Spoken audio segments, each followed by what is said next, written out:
Yang pertama berbicara tentang kesetiaan.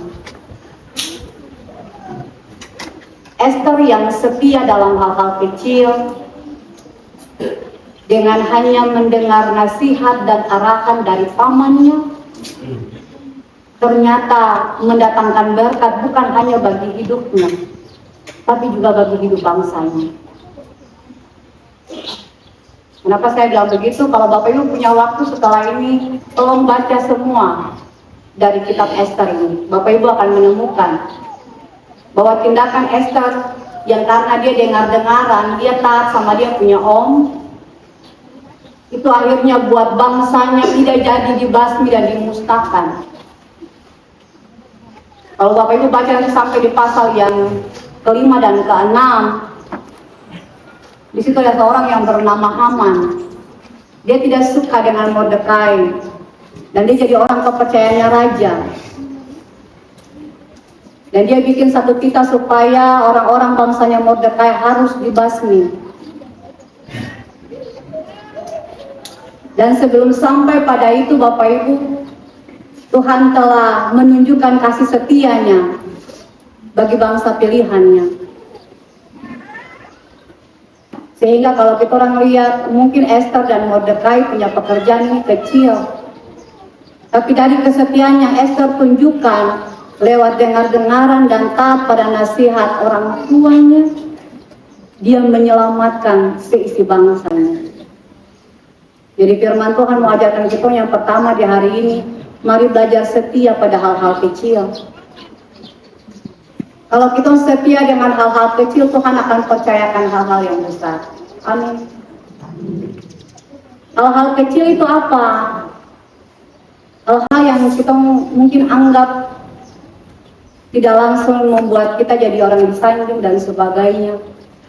Tapi kalau kita lakukan itu dengan setia, itu akan menjaga dan melindungi kita, bahkan juga memberikan kita berkat. Ester dia hanya setia dengar-dengaran saja. Dan akhirnya bukan hanya Ester yang diberkati, tapi bangsanya diberkati. Jadi kalau hari ini Tuhan percayakan Bapak Ibu dalam semua tanggung jawabmu, apapun tugas dan tanggung jawabmu, mari belajar setia.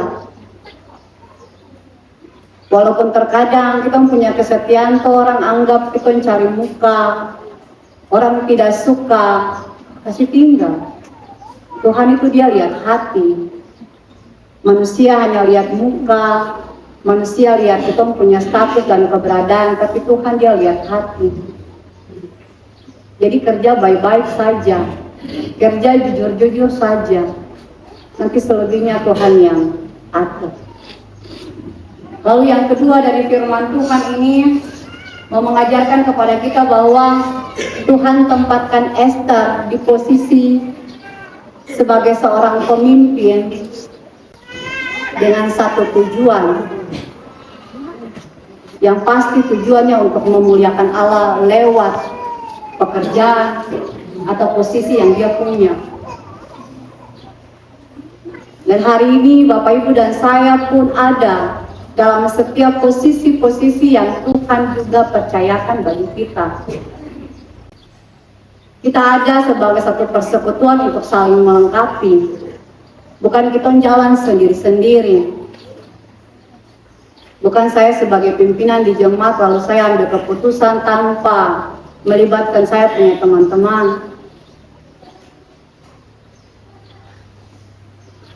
Tapi ketika Tuhan tempatkan saya dan Bapak Ibu pada posisi-posisi tertentu, berarti Tuhan tahu.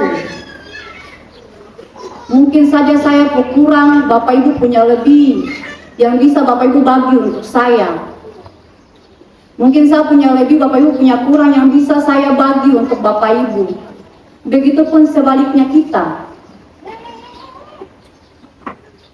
Jadi jangan anggap diri hebat dari yang lain.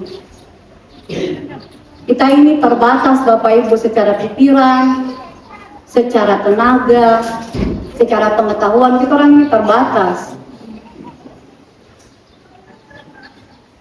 Kalau memang tidak bisa, tidak mampu, minta tolong untuk orang yang lebih bisa dan lebih mampu.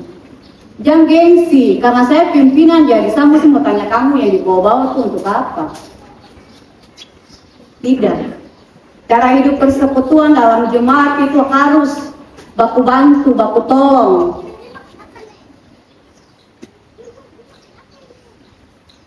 Karena Tuhan tempatkan Bapak Ibu di posisi-posisi tertentu, Tuhan tahu Bapak Ibu punya kemampuan di situ, dan kemampuan itu pakai untuk melengkapi, bukan pakai untuk tunjuk sombong. Kalau memang tidak bisa, akui tidak bisa. Kalau memang orang lebih bisa, akui orang punya bisa. Itu tidak buat kita jadi rendah.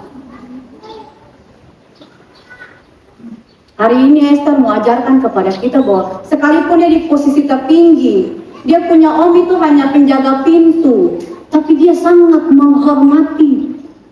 Setiap nasihat yang dia punya om kasih, dia ingat. Bapak Ibu, seringkali orang pandang kita dari berbagai pandangan.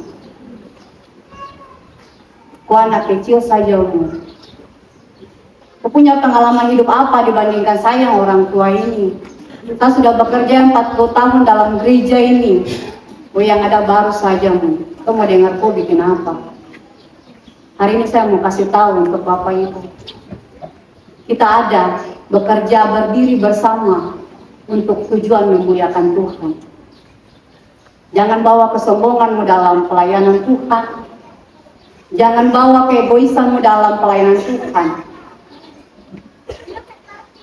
Sehingga ketika kita menjadi satu persekutuan, kita tidak egois mau jalan sendiri-sendiri. Kita belajar dengan arahan. Kalau itu nasihat baik, jangan lalu mau sombong, mau tidak dengar. Kalau itu baik, mari rendah hati untuk mau dengar orang lain. Kalau itu nasihat yang harus mengubah hidupmu, mari rendah hati lalu dengar. Jangan karena itu tersinggung lalu tidak mau ikut pelayanan lagi. Kalau orang yang seperti itu, dia tidak akan pernah bertumbuh dalam iman. Dia akan jadi begitu-begitu saja. Dia dengar firman juga dia jadi begitu-begitu saja. Karena dia tidak mau bertumbuh. Yang kedua, firman Tuhan ajak kita supaya ketika Tuhan tempatkan kita di semua posisi kita sekarang ini, belajar lakukan tugasmu semaksimal mungkin dengan setia. Yang ketiga, waspada terhadap ancaman yang bisa merusak.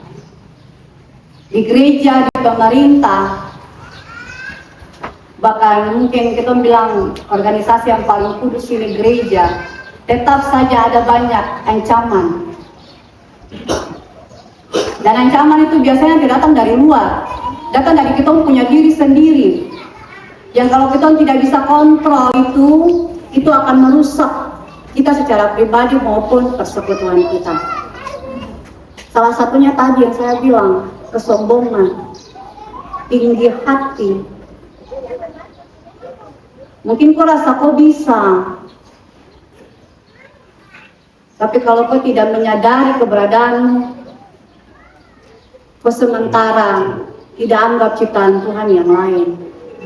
Jadi waspada, jangan sampai hal-hal itu merusak hidup persekutuan, terkhususnya dalam pelayanan. Waspada ancaman-ancaman itu, minta Tuhan kasih hikmat, supaya sekalipun ancaman ada, kita tahu apa yang harus kita lakukan dengan hikmat dari Tuhan. Dan yang terakhir, bahwa percayalah bahwa Allah tidak pernah melupakan kebaikan kita. Bapak Ibu, Mordekai dia sampaikan kebenaran, itu tercatat dalam pasal yang kedua. Tetapi dia tidak langsung terima, dia punya penghargaan karena dia menolong raja, ditulis dalam pasal yang kedua. Tapi nanti Bapak Ibu boleh lihat dalam pasal yang ke-6, dengan perikop besarnya adalah Mordekai dihormati. Ini menyatakan kepada kita Bapak Ibu, terkadang hal yang benar, hal yang baik yang kita buat, mungkin kita tidak langsung terima, dia punya bagian hari-hari itu juga. Kita jujur, orang bicara kita rohani dan sebagainya, mungkin kita tidak terima sesuai dengan apa yang kita kasih. Tapi satu hal yang mau saya sampaikan, Tuhan tidak pernah lupa apa yang Bapak Ibu lakukan. Nanti dengan waktu Tuhan, Dia sendiri akan mengangkat ini dan memberikan penghargaan yang baik atas semua yang Bapak Ibu lakukan. Mordekai karena semua yang dia kerjakan, dia lalu diingat dan diberikan penghargaan oleh raja. Dan ini membuktikan kepada kita bahwa semua yang kita melakukan dalam dunia ini hal yang baik, Tuhan tidak pernah lupa. Tapi Dia catat semua kebaikan kita. Apa yang kita buat Dia catat. Dan suatu saat itu akan kembali dalam kehidupan kita dalam bentuk berkat-berkat yang lain. Jadi jangan bosan-bosan bikin baik untuk orang lain. Jangan bosan-bosan hidup baik dengan sesama. Jangan bosan-bosan bicara kebenaran. Karena nanti satu saat dengan waktu Tuhan, kita sendiri akan tahu apa yang kita buat. Jadi sesuai dengan tema kita di hari ini, tetap setia dan waspada di mana Tuhan menempatkan kita. Apapun tanggung jawab, profesi, tugas dan kerjamu, tetap setia. Tetap waspada dan kerjakan bagian yang terbaik. Selebihnya Tuhan pasti akan menolong kita. Tuhan memberkati kita dengan firman-Nya. Amin.